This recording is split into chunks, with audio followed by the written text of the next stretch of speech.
नमस्कार माँ TV Odia news channel को आपण को स्वागत। रायगड़ा जिला हाड़ीकुड़ा पंचायत अंतर्गत गुगुपुट ग्रामर श्रीमती कते माझी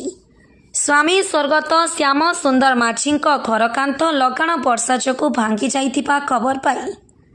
युवा कांग्रेस रायगड़ा जिला सभापति श्री मोहन नायक नेतृत्व में सांसदर प्रतिनिधि काशीपुर ब्लॉक श्री सांधु चरण माझी नायब सरपंच श्री हलधर नायक और कुचई बदर ग्राम पंचायत सभापति हाड़ीकुड़ा श्री राजीव माझी एससी सेल रायगड़ा जिला सभापति श्री राजेंद्र तुरिया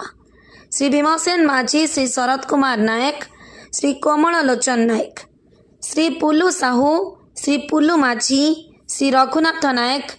गुगुपुट ग्राम को जाई घर भांगी माँ को